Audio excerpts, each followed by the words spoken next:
যারা এখনো এইসব কাজের সাথে একসময় মাঠ পর্যায়ে জড়িত ছিল, এখন বিভিন্ন আইন শৃঙ্খলা বাহিনীর সংস্থার নীতি নির্ধারণী পর্যায়ে, উচ্চ পর্যায়ে যারা এখন সব পদে বহাল, তারা এইসব কাজের জন্য একটা বড় ধরনের বাধা। আমার কাছে মনে হতো জীবন্ত খবর দিয়ে দেওয়া হচ্ছে আমাদেরকে। এসব কোথায় আছি বলা হতো না, তারিখটা বলা হতো না, এমনকি সময়টা বলা হতো না। বারবার বলতাম যে নামাজের জন্য একটা ঘুরি দেওয়া হচ্ছে, ঘুরি দিকে আর কিছু না 5 ওয়াক্ত নামাজ পড়তে পারে, সেটাও দিত না। বলা হতো এটা তারা কি বাঙালি। কথাবার্তা আমার কাছে মনে হয়েছে তারা বাংলাদেশি, কিন্তু আমি বাংলাদেশি নয় এমন লোকদের কথা আমি শুনছি। যদি রিভলিউশন না হয়তো, বিপ্লব যদি না হয়তো চলে, তাহলে তোমরা এখানে ডেট, আমরা ওখানে মারা পড়তাম। আমি মানসিকভাবে এই প্রস্তুত ছিলাম যে হয়তো কোনোদিন এমন সিচুয়েশন আসে যে শেখ হাসিনাকে দেশ ছাড়তে হচ্ছে, তারপরে আমাদেরকে আগে মেরে রেখে যাবে। আসসালামু আলাইকুম সুপ্রিয় দর্শক, আজকে ব্যারিস্টার আরমানের, অর্থাৎ যাকে গত 8 বছর ধরে গুম রাখা হয়েছিল, তার একান্ত একটি সাক্ষাৎকার নিয়েছেন মিনা ফারহান। সেই সাক্ষাৎকারটি আপনাদের মাঝে নিয়ে এসেছে, সেটি দেখাবো। তার আগে একটু পরিচয় করে দিতে চাই এই ব্যারিস্টার আরমান সম্পর্কে। ব্যারিস্টার আরমান হচ্ছে সে যার পিতাকে আওয়ামী লীগ সরকার মিথ্যা মামলা দিয়ে, যুদ্ধ অপরাধীর মামলা দিয়ে তাকে হত্যা করেছে, ফাঁসি দিয়েছে। মীর কাশেম আলী, যিনি ইসলামী ব্যাংকের প্রতিষ্ঠাতা, সেই ইসলামী ব্যাংকের প্রতিষ্ঠাতা মীর কাশেম আলীকে যুদ্ধ অপরাধীর মামলা দিয়ে নিকৃষ্ট কায়দায় তাকে ফাঁসি দিয়ে হত্যা করেছে শেখ হাসিনা খুনি। বাপকে ফাঁসি দেওয়ার কিছুদিন আগেই তার সন্তান মীর আরমান অর্থাৎ ব্যারিস্টার আরমানকে গুম করেছে। ব্যারিস্টার আরমান তিনি মুক্ত হওয়ার পর, গত 8 বছর গুম থাকার পর তিনি যখন ফিরেছেন, তিনি জানতেন না যে তার পিতাকে হত্যা করা হয়েছে। এতটা ভয়ানকভাবে তার পরিবারের অবস্থা কি একটু চিন্তা করুন। একদিকে তার স্বামীকে হত্যা করা হয়েছে ফাঁসি দিয়ে, অন্যদিকে তার সন্তানকে গুম করা হয়েছে। এগুলো মনে করলেই, এই বিষয়গুলো মনে করলে ধৈর্য ধারণ করে রাখা যায় না। তো যাই হোক, ব্যারিস্টার আরমানের একান্ত সাক্ষাৎকার নিয়েছেন মিনা ফারহা। আমরা সেই একান্ত সাক্ষাতে কি বলেছেন ব্যারিস্টার আরমান সাহেব, আমরা তার মুখ থেকে বিস্তারিত জেনে আসবো। তোমার সাথে দেখা ছিল নিউ ইয়র্কে, তোমাকে অ্যাবডাকশনের আগে, কিছুদিন আগে। তারপর তোমাকে অ্যাবডাকশন করছে। তোমার অভিজ্ঞতা বলো, তুমি কি চাও আর কোথায় বিচারটা চাও, কি ধরনের কি চাও এটা বলো। প্রথমত হচ্ছে যে আমার সাথে যেটা করা হয়েছিল, এটা কোনো আইসোলেটেড ইনসিডেন্ট না আর কি। এটা একটি রাষ্ট্রের সর্বোচ্চ জায়গা থেকে সুপরিকল্পিতভাবে তাদের রাজনৈতিক প্রতিদ্বন্দ্বীদেরকে নির্মূল করার উদ্দেশ্যে একটি পরিকল্পনার অংশ হিসেবে আমাকে অ্যাপ্লাই করা হয়েছে। আইনের ভাষায় এই আমরা বলি সিস্টেমেটিক এবং ওয়াইড স্প্রেড। এই systematic targeting of the political opposition, এটা আইনের ভাষায় ক্রাইমস এগেইনস্ট হিউম্যানিটি বলা হয়। মানবতা বিরোধী অপরাধ, শুধু একটি অপরাধ নয়, মানবতা বিরোধী অপরাধ। একই সঙ্গে বাংলাদেশের সংবিধানের সাথেও একটি লঙ্ঘন, যেটা অলরেডি সুপ্রতিষ্ঠিত। প্রথমত হচ্ছে যে এই মানবতা বিরোধী অপরাধের বিচার বাংলাদেশে আওয়ামী ফ্যাসিস্টরা যেটা যে উদাহরণ রেখে গেছে, সেটা খুবই ন্যাক্কারজনক, যেটা বাংলাদেশের ভাবমূর্তিকে সারা বিশ্বে ক্ষুণ্ণ করেছে, বাংলাদেশের বিচার বিভাগকে প্রশ্নবিদ্ধ করেছে সারা বাংলাদেশে। তো তাই না ঘটেছিল। জি। তো আয়নাঘরের ব্যাপারে আমার প্রথম এক্সপেকটেশন, যেটা প্রথমত আমি ধন্যবাদ জানাই প্রফেসর ইউনুস সাহেবকে, যে এটার এই গুম বিষয়ে একটা স্পেশাল কমিশন গঠন করেছেন, যারা খুব নির্ভীকতার সাথে কাজ করে যাচ্ছে এর তথ্য অধ্যয়ন করার জন্য। এবং আমি ওনাকে আরো ধন্যবাদ জানাই যে উনি আয়নাঘরে আমাদেরকে ভিকটিমদেরকে সাথে নিয়ে গিয়েছেন। এটা আর কিছু না হোক একটা পজিটিভ মেসেজ দিচ্ছে যে অন্তত ওনার সদিচ্ছা আছে বলে আমাদের মনে হয়। কিন্তু আমাদের যেটা আশঙ্কার জায়গা, সেটা হচ্ছে এই যে বিচার প্রক্রিয়াটা, এটা কত দ্রুত এটা সম্পূর্ণ হবে, আর এই সম্পূর্ণ হওয়ার প্রক্রিয়াটা কতটুকু দেশীয় এবং আন্তর্জাতিকভাবে গ্রহণযোগ্য হবে, এটা একটা কনসার্নের জায়গা আছে। এখানে আমার পার্সোনাল এক্সপেকটেশন যে যেহেতু এটা একটা নতুন একটি আইনের ক্ষেত্র, এখানে যদি বাংলাদেশে যেটা হচ্ছে, এখানে আরো আন্তর্জাতিক সম্পৃক্ততা প্রয়োজন। যেমন জাতিসংঘ এটা নিয়ে একটি ইন্ডিপেন্ডেন্ট ইনভেস্টিগেশন করেছে এবং তারা একটা রিপোর্ট দিয়েছে, জাতিসংঘকে এই আইনি প্রক্রিয়ার সাথে সম্পৃক্ত করা দরকার। তবে বেস্ট হচ্ছে, যেহেতু এটি আন্তর্জাতিক আইনটাই কোনো দেশীয় বর্ডারের সীমাবদ্ধ থাকে না, এটা সারা বিশ্বের অধিক্ষেত্র এখানে জড়িত, এবং বিভিন্ন রিপোর্ট এটা উঠে আসছে যে এখানে দেশীয় এবং আন্তর্জাতিক অনেক ফ্যাক্টর এখানে কাজ করেছে। আমার কাছে মনে হয় যে এটার জন্য বেস্ট সিনারিও হচ্ছে যে ইন্টারন্যাশনাল ক্রাইমস ট্রাইব্যুনাল হেগে যেটা আছে, সেখানে এটা হচ্ছে সবচেয়ে আইডিয়াল সিচুয়েশন, এবং তাদের এই অধিক্ষেত্র আছে যে তারা সকল দেশীয় আন্তর্জাতিক যারা এখানে ইনভলভ ছিল তাদেরকে বিচারের আনার অধিক্ষেত্র, বা যেটাকে জুরিসডিকশন যেটা বলে, সেটা কারা ইনভলভ ছিল। এটা আমি স্পেসিফিক্যালি আমি শুধু একটু বলতে পারি যে গুম কমিশন তারা অলরেডি 2টি প্রিলিমিনারি রিপোর্ট ফাইল করেছে। সেখানে বাংলাদেশের বিভিন্ন আইন প্রয়োগকারী সংস্থা, যেমন র্যাব, ডিজিএফআই, ডিটেকটিভ ব্রাঞ্চ, পুলিশের পাশাপাশি আমাদের প্রতিবেশী দেশেরও সম্পৃক্ততা তারা সেখানে আছে বলে তাদের রিপোর্ট উল্লেখ করছে। এবং জাতিসংঘের যে রিপোর্টে দিয়েছে, সেখানে সুস্পষ্টভাবে প্রধানমন্ত্রীর ডাইরেক্ট ইনস্ট্রাকশনে অ্যাবডাকশন এবং কিলিং গুলো হয়েছে, এটাও ওখানে উঠে আসছে আর কি। তো আরো ডিটেইলে যাওয়া দরকার, আরো থ্রেড বেয়ার অ্যানালাইসিস এবং ইনভেস্টিগেশন হওয়া দরকার। মামলাটা কি হয়েছে? তোমরা কেউ মামলা করছো? আমি প্রথম আমি অভিযোগ করি গুম কমিশন, যেটা ইনকোয়ারি কমিশন, যেটা ইনকোয়ারি কমিশন ইনভেস্টিগেশন যেটা, সেখানে আমরা লিখিত কমপ্লেন করেছি। সেই ভিত্তিতে তারা একাধিকবার আমার সাক্ষাৎকার নিয়েছেন এবং সেই ভিত্তিতেই তারা আইডেন্টিফাই করেছেন যে আমাকে বন্দী রাখা হয়েছিল টিএফআই সেল, র্যাব 1 এর অধীনে, র্যাব ইন্টেলিজেন্সের তত্ত্বাবধানে টিএফআই সেলের অধীনে একটি বন্দী রাখা হয়েছিল, যেটা উত্তরের সেক্টর 4 এ অবস্থিত। এরকম আয়নাঘর অনেকগুলো আছে, শুধু একটা আয়নাঘরই আয়নাঘর নয়, একাধিক এবং অনেক ঘরে, যেটা অসংখ্য আয়নাঘর সারা বাংলাদেশে ছড়িয়ে ছিটিয়ে আছে। এটা নিয়ে তদন্ত চলছে। গুম কমিশনের কাছ থেকে আমরা জানতে পেরেছি যে অন্তত 1700 অভিযোগ তারা পেয়েছে এবং সেটা নিয়ে তারা কাজ করছে আর কি। এটা যখন কমপ্লিট হবে তাহলে একটা দলিল তৈরি হবে যে এই গুম নিয়ে কারা জড়িত ছিল, কিভাবে জড়িত ছিল। কিন্তু বিচারটা নিয়ে আমাদের কাছে যেটা আশঙ্কার জায়গা সেটা হচ্ছে যে এখন যেভাবে হচ্ছে, এখানে যদি আন্তর্জাতিক সম্পৃক্ততা না আসে, আমি যদি যেটাকে বলি যে একটা হচ্ছে অভিজ্ঞতা এক্সপার্টিজের দিক দিয়ে, আরটা হচ্ছে অধিক ক্ষেত্রে জুরিসডিকশনের দিক দিয়ে, এখানে আন্তর্জাতিক সম্পৃক্ততা খুবই জরুরি, যেহেতু দেশীয় আন্তর্জাতিক প্লেয়াররা এতদিন ইনভলভ ছিল। সুতরাং এটাতে যদি বাংলাদেশে হয় তাহলে এটা আন্তর্জাতিক সম্পৃক্ততা দরকার, জাতিসংঘের সম্পৃক্ততা দরকার, দেশি বিদেশি আইনজীবী এবং বিচারকদের এখানে সম্পৃক্ত হওয়া দরকার, আইনের আমূল পরিবর্তন করা দরকার, যাতে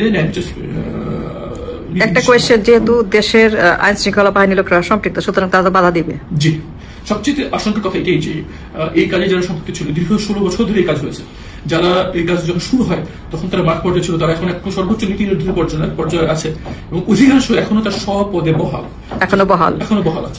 তুমি যখন আইডেন্টিফাই করছো কাউকে? আমি ফিজিক্যালি আমি কোনো ইন্ডিভিজুয়ালকে আইডেন্টিফাই করিনি, কিন্তু আমি লোকেশনটা আমার প্রদত্ত অভিজ্ঞতায়, আমার যা আমি 8 বছর থাকার সময় আমি যেসব আওয়াজ শুনেছি এবং যেসব কথাবার্তা আমার কানে এসেছে, সেগুলো আমি গুম কমিশনে দিয়েছি। তার ভিত্তিতে তারা অনেকজনকে আইডেন্টিফাই করেছে, এবং তারা এখনো পদে আছে। তারা অনেকে এখন স্বপদে আছে। অনেকের বিরুদ্ধে এখনো ওয়ারেন্ট ইস্যু হয়েছে, তাদের সেটা কার্যকর হচ্ছে না। অনেকের বিরুদ্ধে তারা জিজ্ঞাসাবাদ করার জন্য তাদেরকে সমন জারি করছেন, তারা আসছেন না, এরকম কথা আমরা শুনতে পেয়েছি। তো জিনিসটা খুবই উদ্বেগজনক। অতি দ্রুত এই কাজের সাথে যারা সম্পৃক্ত ছিল তাদের ব্যাপারে দ্রুত ব্যবস্থা নেওয়া দরকার, যাতে তারা দায়িত্বশীল পদে থাকতে না পারে এবং তাদেরকে দ্রুততার সাথে এই বিচারে আওতায় আনা দরকার। তুমি কি মনে করো যে ডক্টর ইউনূসের লিমিটেশন আছে, তাকে বাধা দিচ্ছে কেউ? আমি এটা বলতে পারি যে নেত্র নিউজ খুব মাত্র কয়েক সপ্তাহ আগে একটি নিউজ পাবলিশ করেছিলেন যে উনি যে আয়নাঘর ভিজিট করতে যাচ্ছেন সেখানে উনি বাধা পাচ্ছেন। সেই নিউজটাই আমার কাছে একটা ক্রেডিবল এভিডেন্স যে উনি বাধাপ্রাপ্ত হচ্ছেন বলে সেই নিউজ এদার করা হয়েছে। এবং এই নিউজ প্রথম আয়নাঘর নিয়ে সর্বপ্রথম তারাই নিউজ করেছিল।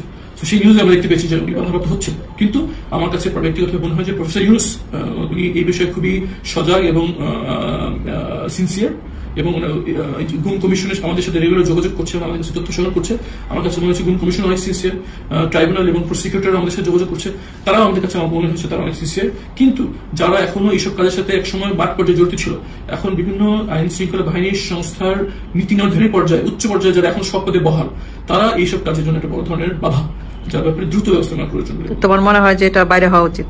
আমি মনে করি যে আন্তর্জাতিক সম্পৃক্ততা হওয়া দরকার। সবচেয়ে ভালো হয় যেটা ইন্টারন্যাশনাল ক্রাইমস ট্রাইব্যুনাল হেগে যেটা আছে, এটা সর্বজন স্বীকৃত এবং এই অঞ্চল যতগুলো শক্তি আশঙ্কা করা হচ্ছে যে এই গুমের সাথে জড়িত ছিল, তারা সবাই ওইটি সিগনেটরি।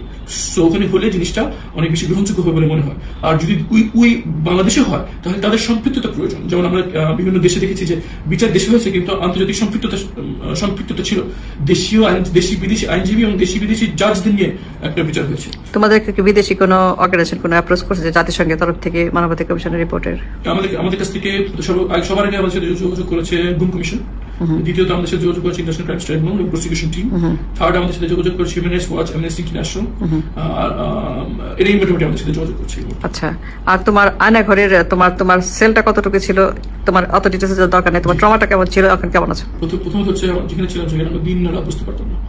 আমার কাছে মনে হতো জীবন্ত খবর দিয়ে দেওয়া হচ্ছে আমাদেরকে, কোথায় আছি বলা হতো না, তারিখটা বলা হতো না, এমনকি সময়টা বলা হতো। বারবার বলতাম যে আমাদের জন্য একটা সেটা ঘুরি দেওয়া, যাতে ঘুরি দেখে আর কিছুটা পাস করতে নামাজ পড়তে পারে, সেটাও দিত না। বলা হতো এটা তারা কি বাঙালি? কথাবার্তা আমার কাছে মনে হচ্ছে তারা বাংলাদেশি, কিন্তু আমি বাংলাদেশি নয় এমন লোকদের কথা আমি শুনেছি, ভিন্ন ভাষাভাষী এবং এই আঞ্চলিক এই পাক ভারত উপমহাদেশেরই অন্য ভাষার কথা বলা লোকের কথা আমার কানে এসছে। তোমার রুমটাতে কোনো আলো আসতো না, তোমাদের রুমগুলোতে কোনো আলো আসতো না। জি, আমি যেখানে ছিলাম সেখানে কোনো জানলা ছিল না, সেখানে কোনো বাতাস। এটা সিরিয়াস হিউম্যান রাইটস ভায়োলেশন। শুধু হিউম্যান রাইটস ভায়োলেশন, এটা ক্রাইম সেকেন্ড হিউম্যানিটি। তুমি কি মনে করো তোমরা এনাফ এক্সপোজার পাচ্ছ? আন্তর্জাতিক মহল থেকে নাকি আরো এক্সপোজার হওয়া উচিত? Do you think that you getting enough attention from the human rights organizations? আমার কাছে মনে হচ্ছে আন্তর্জাতিক এনাফ অ্যাটেনশন এখানে হচ্ছে না, আরো বেশি অ্যাটেনশন হওয়া দরকার, বিশেষ করে যারা বাংলাদেশের অর্থনীতিকে চালিয়ে নেওয়ার জন্য ডাইরেক্ট সহযোগিতা করছে, যেটা আমরা বলি ডেভেলপমেন্ট পার্টনার্স, তাদেরকে আরো বেশি সম্পৃক্ত হওয়া দরকার। বিশেষ করে এই ওয়ার্ল্ড এই যে ক্রাইম সেকেন্ড হিউম্যানিটি হয়ে গেল, এটার বিচার নিশ্চিত করার ব্যাপারে তাদেরকে আরো বেশি সম্পৃক্ত হওয়া দরকার এবং তাদেরকে সশরীরে উপস্থিত থাকা দরকার এবং তাদেরকে সাথে নিয়ে এই বিচারটাকে করা দরকার। তোমার কি মনে হয় যেটা হেগের আন্তর্জাতিক ট্রাইব্যুনাল যে বিচারটার কথা বলতেছো, যেটা জার্মানিতে হয়েছিল 1945 এর ওয়ার শেষ হইলো যখন সেকেন্ড ওয়ার্ল্ড ওয়ারে, তারা যে ধরনের বিচার করছিল এই যে তোমার নুরেমবার্গ ট্রায়াল, তো মনে হয় যে সেই ধরনের হইলে পরে আমারও মনে হয় যে নুরেমবার্গ ট্রায়ালের মতো কিছু একটা হইলে পরে অনেকগুলো লোকের বিচার একসঙ্গে হয়ে যাবে, ইন্ডিভিজুয়াল করলে অনেক দেরি হয়ে যাবে, ক্লাসিফাইড। আমি যেহেতু world crimes trial international crimes tribunal যেটা বাংলাদেশে ছিল, যেখানে বেশ কিছু রাজনৈতিক ব্যক্তিত্বকে একটি সাজানো মামলায় ফাঁসি দেওয়া হয়েছে, সেই মামলার নিয়োজিত আইনজীবী ছিল, সেইটা প্যানেলে আমি ছিলাম। এখানে যতটুকু পড়াশোনা করার সুযোগ হয়েছে, এখানে সবচেয়ে উজ্জ্বল দৃষ্টান্ত হচ্ছে ইন্টারন্যাশনাল ক্রাইমস ট্রাইব্যুনাল হেগ, যেটা আইসিসি বলা হয়। এটা হচ্ছে সবচেয়ে গ্রহণযোগ্য ফোরাম। আর তারপর আরো কয়েকটা উদাহরণ আছে যেগুলো যথেষ্ট গ্রহণযোগ্য, যেমন ICTR international crimes tribunal Rwanda, international crimes tribunal Yugoslavia, এই বিভিন্ন আরো কয়েকটা হয়েছে যেখানে স্থানীয়ভাবে বিচার হয়েছে, কিন্তু হেগের রিপ্রেজেন্টেশন, যেটাকে আমরা বলি রুলস অফ প্রসিডিওর এবং তাদের নিয়ন্ত্রণে স্থানীয়ভাবে হয়েছে, তাদের নিয়ন্ত্রণে হয়েছে, সেগুলো একটা উদাহরণ হতে পারে। তোমরা অ্যাপ্রোচ করছো এটা ভিকটিম থেকে এখন অ্যাপ্রোচ করার সুযোগ পাইনি। আমার মনে হয় এটা প্রফেসর ইউনুস সাহেবকে নতুন দেওয়া উচিত, যেহেতু ওনার সব জায়গায় অ্যাক্সেস আছে, ওনার সরকারকে এটা উদ্যোগ দেওয়া উচিত। তুমি কি মনে করো যে doctor Yunus is getting enough time or opportunity to execute his duties, নাকি বাধা পাচ্ছে? কি মনে হয় তোমার? আমার কাছে প্রফেসর ইউনুস সাহেব কোনো সিনসিয়ারিটি অভাব আছে বলে আমার মনে হয় না। আমার মনে হয় যে উনি যথেষ্ট সিনসিয়ার। আমার কাছে মনে হয় যে ওনার ব্যক্তিত্ব একটা বড় অ্যাসেট বাংলাদেশের জন্য এই মুহূর্তে, কিন্তু ওনাকে অ্যাডভাইস দেওয়ার জন্য আরো এমন কিছু লোক দরকার যারা তাকে কুইক অ্যাকশনের ব্যাপারে হেল্প করতে পারে। ওনার কাজের আরো দ্রুত বেগে সিদ্ধান্ত নেওয়া দরকার, কিছু দ্রুত ডিসিশন নেওয়া দরকার কিছু ব্যক্তির ব্যাপারে, এবং কিছু এই বিচারের ব্যাপারে আরো যেন স্পিড আপ করা যায়, এই ব্যাপারে ওনার কাছে আরো ক্লোজ অ্যাডভাইসার দেওয়া দরকার, যারা এই ব্যাপারে আরো অভিজ্ঞ, যারা তাকে কাজ করতে সহযোগিতা। তুমি কতটুকু রিকভার করছো? আমি এখনো রিকভার চলছে।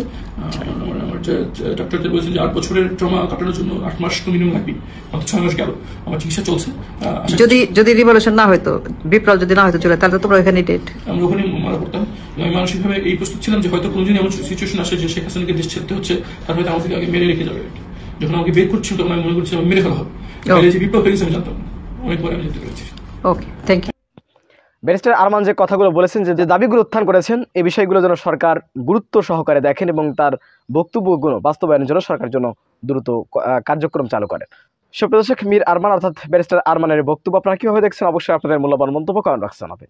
সবসময় সত্য নির্ভর তথ্য পেতে স্বাধীন বাংলা টিভি ইউটিউব চ্যানেলটি সাবস্ক্রাইব করে আমাদের সাথে থাকুন। আসসালামু আলাইকুম রহমতুল্লাহি ওয়া বারাকাতুহু।